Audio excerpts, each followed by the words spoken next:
साथियों नमस्कार। कृषि बाजार भरतपुर से मैं हरपाल सिंह।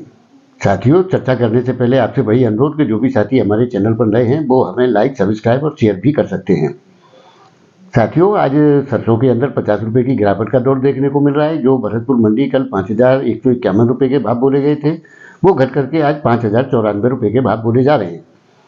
साथियों, आवकों के दौर गिर चुके हैं। जो 9 लाख बोरी की आवकें हो रही थी वो 6 लाख कट्टों के आसपास सिमट करके रह गई है, जिसके चलते आगामी दौर के अंदर आवकों में दबाव का रुख देखने को मिल सकता है। साथियों, सरकारी खरीद यानी कि 5,650 रुपये के स्तर पर शुरू हो चुकी हैं। कहीं कहीं थोड़ी बहुत समस्याएं किसानों के द्वारा आ रही हैं, लेकिन उसमें भी आगामी दौर में सुधार होने की संभावनाएं प्रतीत होती हैं। साथियों, गिरावट की स्थितियां न कहकर के इसको हम करेक्शन की स्थिति में भी देख सकते हैं, क्योंकि जिस प्रकार के 25-50 रुपये यानी कि 100 रुपये की तेजियां आती हैं तो उसमें 25-50 रुपये की गिरावटों के दौर भी देखने को मिलते हैं। लेकिन साथियों, उसमें पुनः सुधार की स्थितियां भी पैदा हो जाती हैं, जिसके चलते 25 घटते हैं तो 50 रुपये की रिकवरियां के दौर भी देखने को मिलते हैं। लेकिन साथियों, उसी प्रकार से इस भाव को भी देखना चाहिए। अभी विश्व परिदृश्य के अंदर देखा जाए तो जैसे पाम तौल के स्टॉक की लिमिट घटी थी, उसी प्रकार से सोया में अर्जेंटीना और ब्राज़ील का जो कंपटीशन अमेरिका के साथ चल रहा है, उसी तरीके से सन ऑयल और वैसी स्थितियां पैदा हो रही हैं कि सन ऑयल और आरबी वगैरह इनकी स्थितियां जो कमजोर स्तर पर हैं, उनकी उपलब्धता अधिक होने की संभावनाएं बढ़ती जा रही हैं।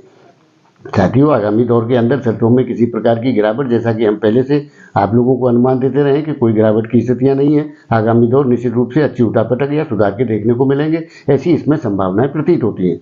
साथियों, आगामी दौर में किसी घबराहट या वैसी स्थितियां बिल्कुल भी नहीं है। डीओसी के जो एक्सपोर्ट हैं वो भी काफ़ी अच्छे स्तर पर चल रहे हैं और आगामी दौर के अंदर तेलों में यानी कि खाद्य तेलों में किसी भी प्रकार की घबराहट या उसमें मंदी की संभावनाएं प्रतीत नहीं होती है। आगामी दौर निश्चित रूप से सुधारात्मक और अच्छी संभावनाओं भरा प्रतीत होता है। साथियों, आगामी दौर के अंदर किसी भी प्रकार की घबराहट नहीं है। हाँ ठीक है, घटे भाव पर माल लेना चाहिए और ऊपर के भाव पर मुनाफा वसूली करने का सिद्धांत निश्चित रूप से अपनाना चाहिए। साथियों, आगामी दौर के अंदर मंदी वाली संभावनाओं को निकाल देना चाहिए और जो भी स्थितियां होंगी वो निश्चित रूप से सुधार के संकेत के रूप में अपने को दिखाई देंगी। साथियों, चाइना का मार्केट 4 दिन के अवकाश पर है। उसी प्रकार से नई रिपोर्टों की आने की जो संभावना है, नए आधार आएंगे तो उसके हिसाब से बाजार की संभावनाएं अच्छी प्रतीत दिखाई देती हैं। साथियों, आपको हमारी जानकारियां कैसी लगती हैं हमें कमेंट करके जरूर बताएं। तब तक के लिए कृषि बाजार की ओर से आप सभी का बहुत बहुत आभार, धन्यवाद।